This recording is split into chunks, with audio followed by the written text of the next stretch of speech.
Mesdames et messieurs, bonsoir. Dans le nord du pays, le temps ne s'améliore pas. Il est plus que médiocre. Les gens disent franchement désolant, et c'est vrai. Voici des images de Paris aujourd'hui. Cela dit, ce soir, on dansera néanmoins au carrefour et sur les places, même s'il faut emporter son imperméable. Tant qu'on n'a pas besoin de mettre les palmes aux pieds pour nager, il y a de l'espoir. Et formons le vœu que demain matin, pour le défilé du 14 juillet, le défilé du centenaire, qu'Antenne 2 vous transmettra en direct à partir de 9h25, les vannes célestes daignent s'arrêter. Dans le midi, en revanche, il a fait beau, et voilà le pays une fois de plus coupé en deux.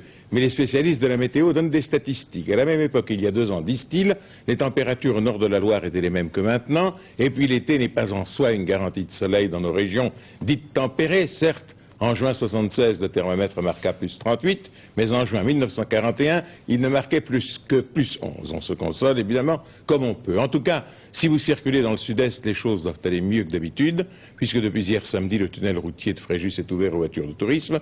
C'est le plus long d'Europe, presque 13 km, de Modane à Bardèche.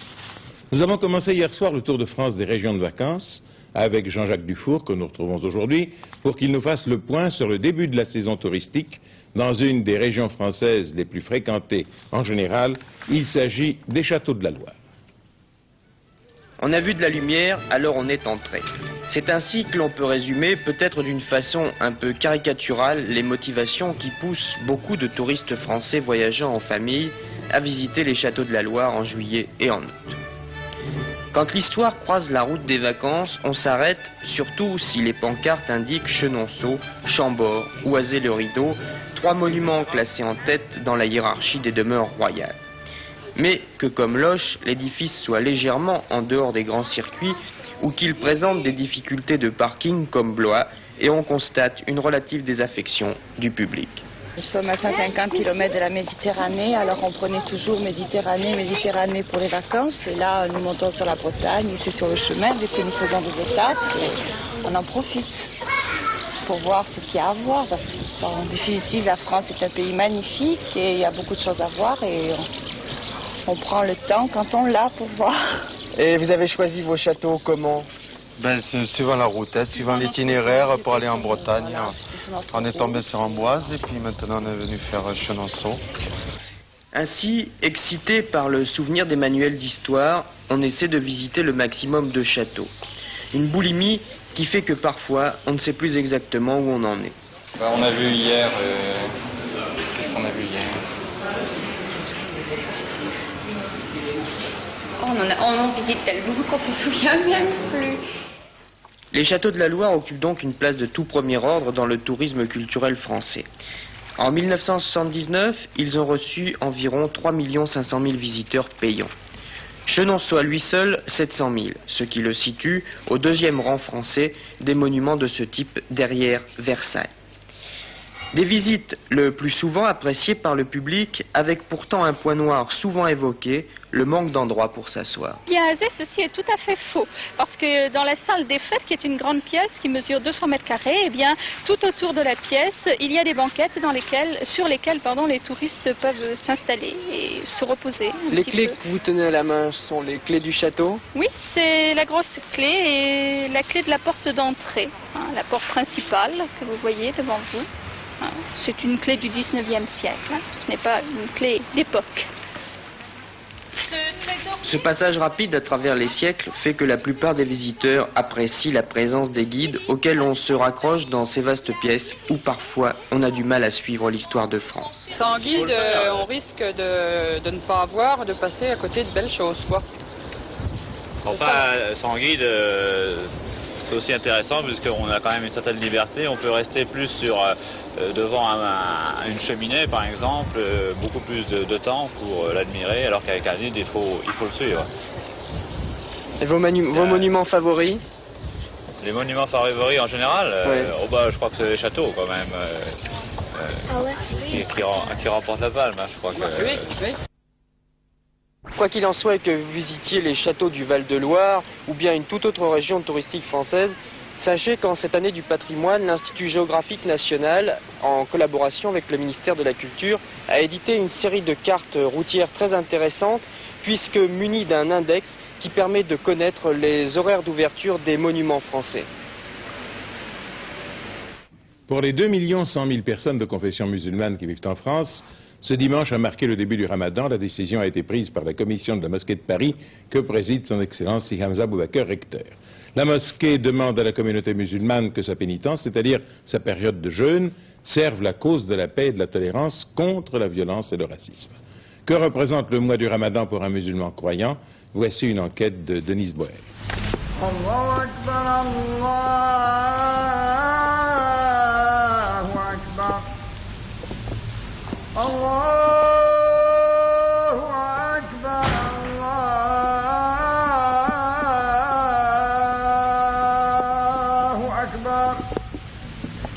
C'est cette nuit, la nuit du doute, qu'est apparue dans le ciel de la Mecque le premier croissant de lune qui marque le début du Ramadan.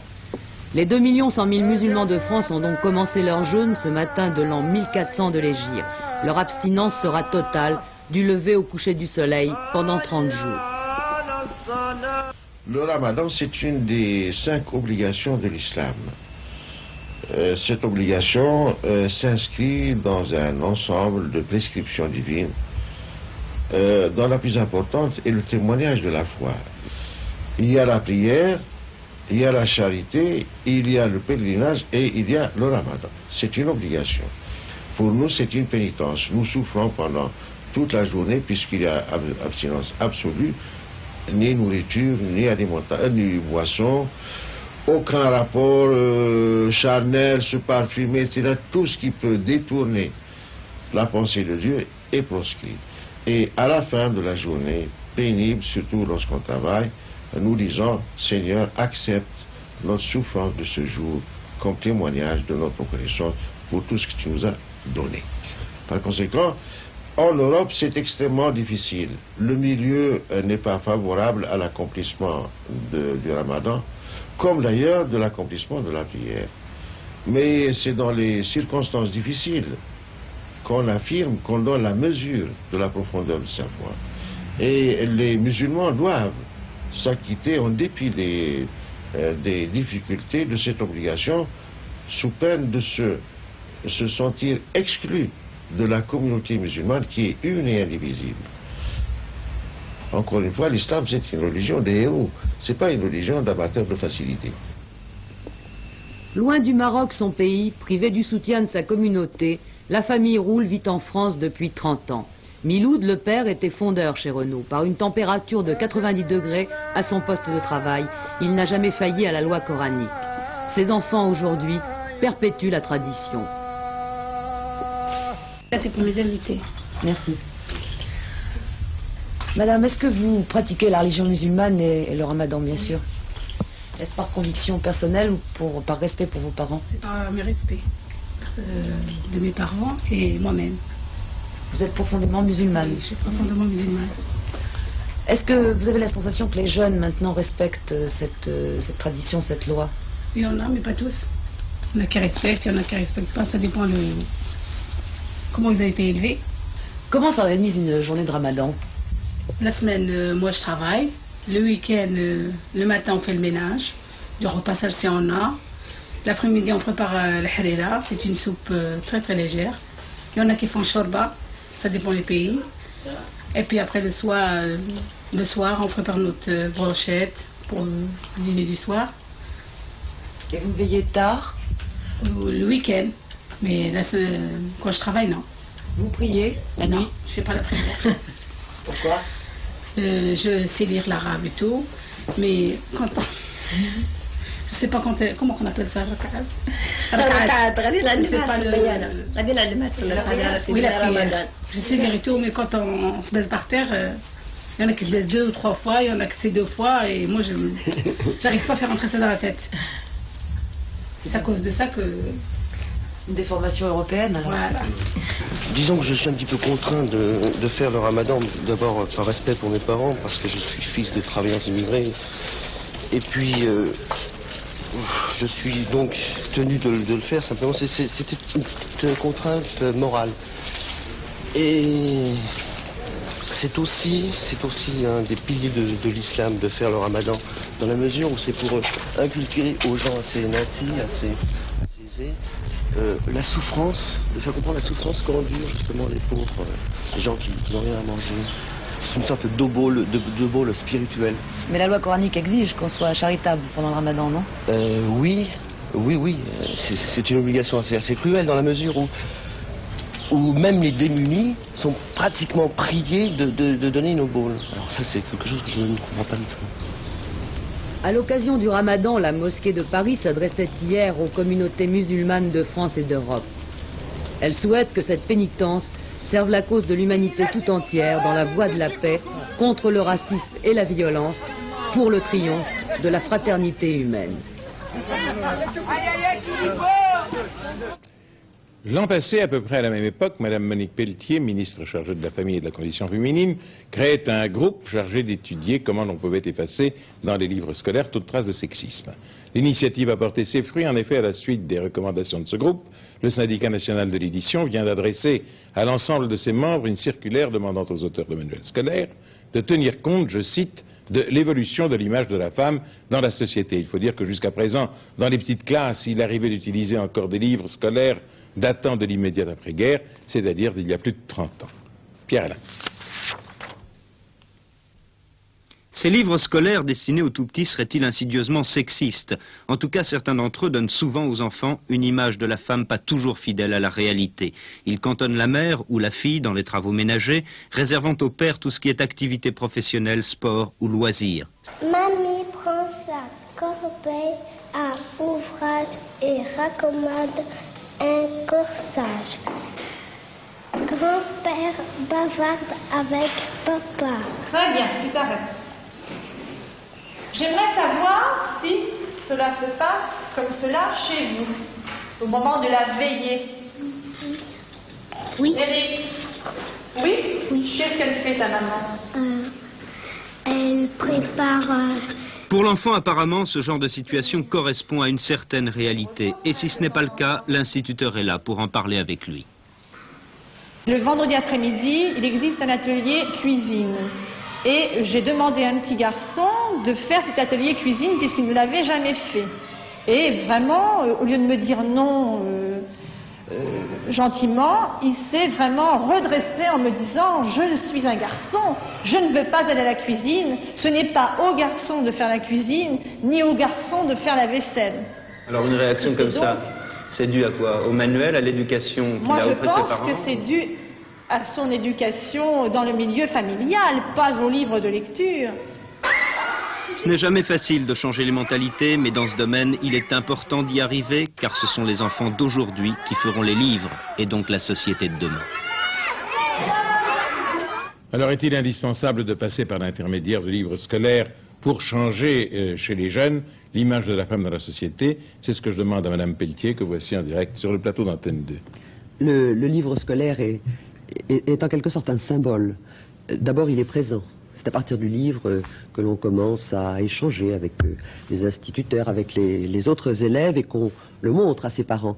Mais autour du livre, il y a bien sûr les livres que l'on lit pour s'amuser. Et puis il y a les questions qui sont posées dans les livres de grammaire. Et il y a tout un phénomène culturel où l'on constate que l'image de la femme est une image qui n'est plus du tout adaptée. Alors c'est vrai qu'il ne faut pas non plus être bêtement futuriste. Toutes les femmes ne sont pas mécaniciennes et toutes les femmes ne sont pas hors de chez elles. Il y a des femmes, heureusement, qui continuent de faire la cuisine, d'aimer coudre. C'est très bien. Il faut simplement que ces images soient diverses. Alors concrètement, qu'est-ce qui va se passer maintenant? Eh bien, on va changer les livres? Il va se passer que les nouveaux livres qui vont être refaits tiendront compte des recommandations des éditeurs. Et je crois que ça a été une méthode très réaliste. N'est-ce pas? Autour d'une table, nous avons discuté, nous avons regardé les livres et nous nous sommes interrogés en nous demandant pourquoi, par exemple, jamais la mère ne prenait une décision. Elle attendait. C'était le père qui prenait la décision. Elle avait un rôle toujours passif. Bon, ce n'est pas la réalité dans la vie des familles, et on le sait bien. Alors, ce que nous souhaitons et ce que nous avons demandé aux éditeurs, et ce qu'ils se sont engagés à faire, c'est de donner une image vraie, c'est-à-dire une image où il y aura à la fois des femmes chez elles, des femmes qui continueront de faire les gestes de toujours, et puis des femmes qui seront avocats. Elles ne seront pas seulement infirmières ou secrétaires, comme on les voit dans les livres. Elles pourront être médecins, elles pourront être chirurgiens, elles pourront être ingénieurs, parce que aujourd'hui, des femmes le sont. Enfin, vous savez que changer les manuels scolaires, ça coûte cher. Alors ça peut coûter cher aux parents, mais ça peut aussi coûter cher, dans le cas des petites classes, aux municipalités. C'est ça. Et nous avions aussi autour de la table les représentants des maires, enfin des élus locaux, parce qu'effectivement, ce sont eux qui achètent. Et ils ont eu une réaction tout à fait intéressante. C'est de constater que peut-être ils ne consacraient pas assez de moyens au renouvellement des livres scolaires. Et vous l'avez dit, il y a encore des livres qui datent de 30 ans, et on ne peut pas évidemment à ce moment-là s'étonner qu'ils soient dépassés.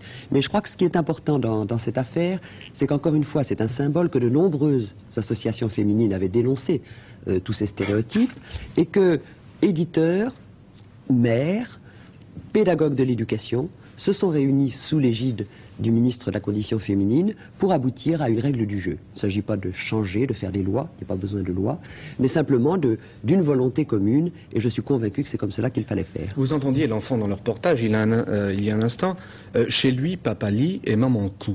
Alors pourquoi vouloir lui imposer à tout prix une image de mère qui ne coud plus et de père qui fait la vaisselle? Mais parce que pour ce petit garçon, sans doute c'est ce qu'il vit chez lui, mais il y a heureusement dans beaucoup de foyers aujourd'hui, des pères qui font la vaisselle, des pères qui font la cuisine, qui s'occupent des petits bébés, et pour le plus grand bien des enfants. Alors, ce qu'il faut, c'est montrer la réalité, n'est-ce pas, la diversité des familles françaises. Autre chose, Madame Pelletier, vous partez après-demain pour Copenhague, nous changeons de sujet, rejoindre la conférence mondiale des Nations Unies pour les femmes. Alors, à quoi peut servir cette rencontre, puisque plusieurs pays brilleront par leur absence, je pense à l'Afrique du Sud par exemple. Oui, il y aura 3000 représentantes des pays du monde et d'importantes délégations. Bon, d'abord c'est une confrontation d'expériences, on fera le point. On verra quels sont les pays qui ont mené des expériences nouvelles, intéressantes, quelle est la situation des femmes dans ces pays. Et 5 ans après Mexico, je crois que c'est très important. Bien sûr, des femmes ne peuvent pas échapper aux questions politiques, parce que la politique c'est l'affaire de tous, et des problèmes de certaines femmes seront évoqués. Mais ce que je souhaite, c'est que cette conférence, et je le dirai, bien sûr, soit le lieu où les femmes démontrent qu'elles sont ensemble capables de faire progresser la situation des femmes dans tous les pays, qu'elles sont solidaires, et qu'elles sont je crois que ce qu'elles sont profondément, c'est-à-dire des artisans de paix, et non pas de combat. Merci, madame. En ces jours de fête nationale française, on est fort aimable à Moscou à l'égard de la France. M. Brejnev vient d'adresser un télégramme à M. Giscard d'Estaing à l'occasion du 14 juillet, soulignant l'intérêt de la compréhension mutuelle entre l'URSS et la France. Les Izvestia écrivaient ce matin qu'il fallait se féliciter des relations économiques entre Paris et Moscou, disant que la France jouait un rôle considérable dans les destinées du monde, et la Pravda exprimait même sa satisfaction du récent voyage du président de la République en Allemagne fédérale et de ses entretiens avec M. Schmitt, non sans quelques réserves naturellement. Et bien sûr, beaucoup d'autres télégrammes de félicitations de chefs d'État et d'organisations internationales sont arrivés à l'Élysée pour ce 14 juillet. Par ailleurs, la France s'est engagée à ce que les Nouvelles Hébrides accèdent à l'indépendance le 30 juillet. C'est ce qu'a annoncé M. Ligny, Premier ministre du gouvernement élu de l'archipel. C'est au début de novembre que les électeurs des États-Unis choisiront leur président. En ce moment, les sondages donnent un net avantage à M. Reagan, républicain, devant Jimmy Carter, démocrate, et le troisième homme, Anderson, indépendant. Mais encore faut-il, pour chacun d'entre eux, que leur parti les ait désignés officiellement pour l'élection présidentielle. Cette désignation se fait au cours d'une convention que tient chaque parti. Demain à Detroit, dans l'État du Michigan, c'est la convention du Parti républicain. Voici des explications par Paul Naon, notre envoyé spécial. Devant la convention républicaine de Détroit, Ronald Reagan va se présenter devant la foule de ses supporters avec un avantage psychologique considérable. En effet, selon les tout derniers sondages, si l'élection avait lieu demain à la Maison-Blanche, il serait le 40e président des États-Unis. Aujourd'hui, l'irrésistible ascension du cow-boy d'Hollywood ne fait plus rire personne. Alors, faut-il avoir peur de Ronald Reagan qui s'engage à bouleverser l'Amérique et dont la doctrine en matière de politique étrangère, de relations internationales, peut schématiquement se résumer à cette petite phrase: halte à l'expansionnisme soviétique. C'est un fait, Ronald Reagan bénéficie d'une part de la faiblesse de l'actuel président Carter et d'autre part de toute une série d'événements dans le monde qui poussent les nostalgiques d'une Amérique forte à réclamer désormais un président musclé qui ne se laisse plus berner ni par le Kremlin, ni par les ayatollahs de Téhéran. Fini également la mauvaise conscience du Vietnam. Sur le plan intérieur, c'est encore Reagan qui, aux yeux des électeurs américains, a donné les meilleures garanties, les programmes de défense, la réduction des impôts, la lutte contre l'inflation et bien sûr le sauvetage du dollar. Ronald Reagan représente ce nouveau courant ultra-conservateur en Amérique, mais un courant assez nouveau qui a réussi à mordre sur toutes les couches de la population. Reste que jamais campagne présidentielle aux États-Unis ne s'est déroulée dans un tel climat de morosité où beaucoup d'Américains refusent toujours le choix qui leur est offert, à savoir Carter ou Reagan.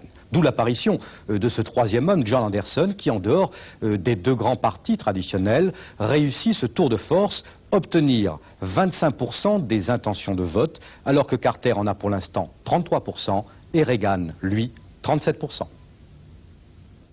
À Zurich, 130 arrestations, 3 blessés. Tel est le bilan d'affrontements qui sont produits pendant 12 heures d'horloge, hier soir et ce matin, entre la police et des jeunes gens, et tout cela à propos d'un conflit concernant l'opéra de la ville. Bruno Albin.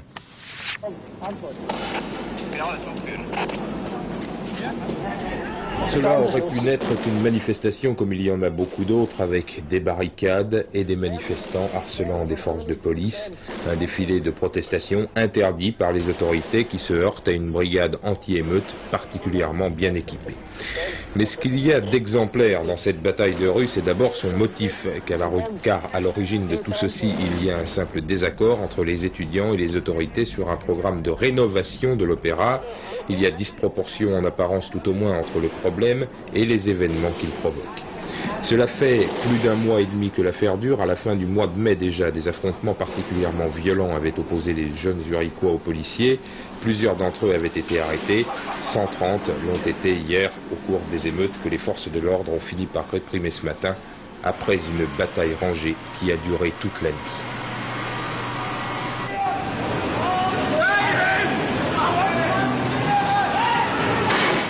En Pays Basque espagnol, près de Saint-Sébastien, un attentat dans un petit port de pêche, 4 morts, dont 2 du côté de la garde civile et 3 blessés. La fusillade entre la police et les auteurs de l'attentat a duré plusieurs minutes. Relations internationales, M. Dayan, ex-ministre des Affaires étrangères d'Israël, a affirmé hier soir que son pays était en mesure de répondre à toute menace d'extermination et qu'il avait le choix nucléaire. Israël, dit-il, ne peut pas se permettre de continuer la course effrénée aux armements et chaque fois que les armées arabes disposeront de 1000 chars en aligner à son tour un même nombre, mais le choix nucléaire demeure. Signalons que le Premier ministre, M. Begin, quitte l'hôpital demain. M. Waldheim, secrétaire général de l'ONU, à la télévision tunisienne, l'ONU va envoyer 7000 casques bleus en Namibie pour y maintenir l'ordre et organiser des élections libres. Et si dans un mois la situation ne s'est pas améliorée au Tchad, l'ONU prendra en considération la demande de l'Organisation de l'Unité africaine pour envoyer des casques bleus au Tchad également. En Iran, plusieurs organisations féminines exigent l'abrogation de toutes les limitations des droits des femmes imposées par l'ayatollah Khomeini. De son côté, le chef de l'état-major déclare que malgré la découverte d'un récent complot militaire préparant un coup d'État, l'armée demeurait un océan de croyances et de sincérité. Revenons aux États-Unis. Vous savez que c'est un pays où l'on aime faire les choses le plus vite possible. On y a trouvé un système d'une efficacité foudroyante pour détruire les buildings dont on ne veut plus. On a besoin de places nettes pour en construire d'autres. Un reportage avec des images qui vous étonneront, présenté par Jacques Segui, représentant d'Antenne 2 à Washington.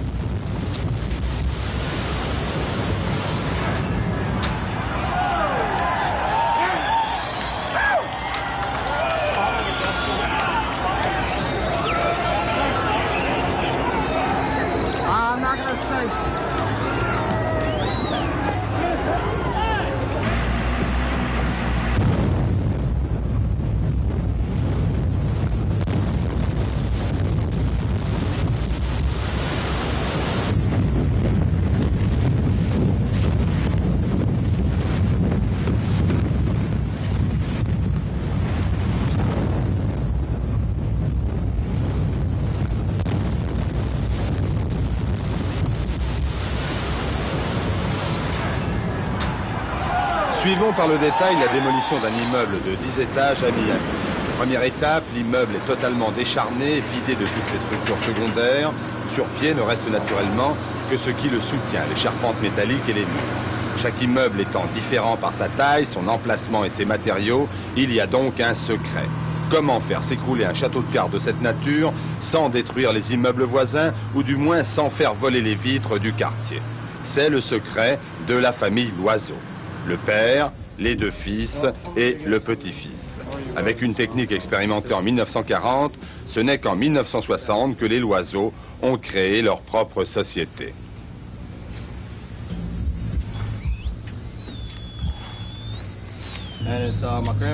C'est mon grand-père qui a lancé l'affaire quand il avait 20 ans. C'est aujourd'hui une affaire de famille, c'est vrai, c'est très excitant. Je suis étudiant, je vais travailler pendant l'été avec eux, mais je crois finalement que je vais faire ce job pour tout le restant de ma vie.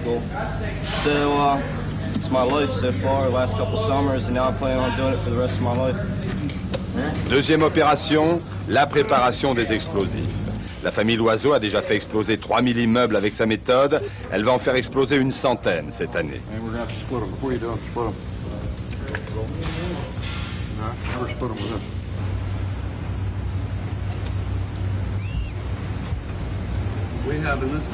Ici, on va installer 700 bâtons de dynamite, c'est-à-dire près de 350 kg.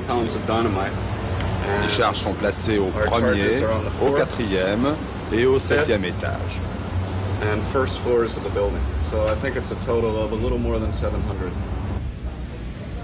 Le prix total d'une démolition comme celle de Miami va revenir à 200 000 $. Aussi cher que la méthode conventionnelle, mais plus rapide. Une semaine au lieu d'un mois.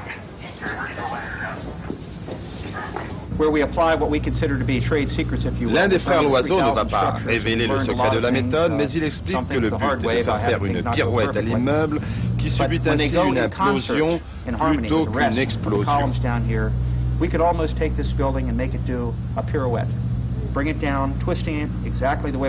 Et ensuite, l'immeuble va s'écrouler par l'intérieur.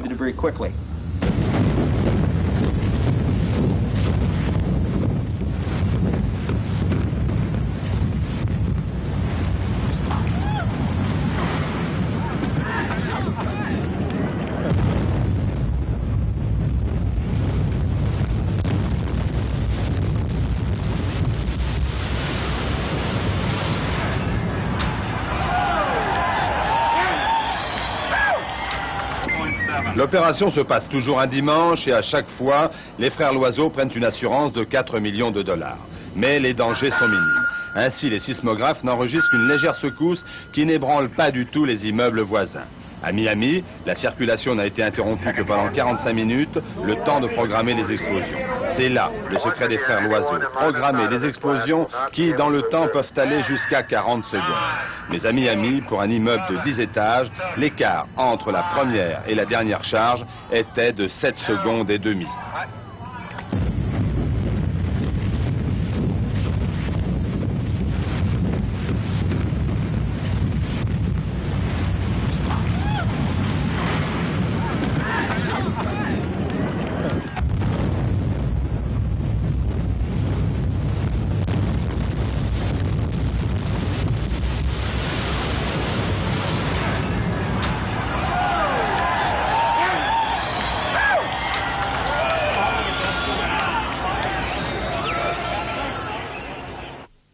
Tour de France, Zoutmelk conserve le maillot jaune après cette première étape des Alpes, bien qu'il ait eu pendant la course beaucoup d'ennuis, mais il a rattrapé le terrain perdu.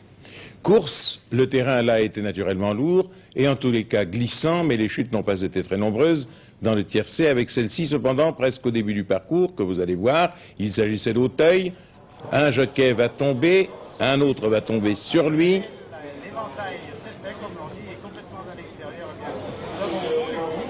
Mais les jockeys se pelotonnent en hérisson, évitent les coups de sabot possibles des autres chevaux et finalement se relèvent indemnes.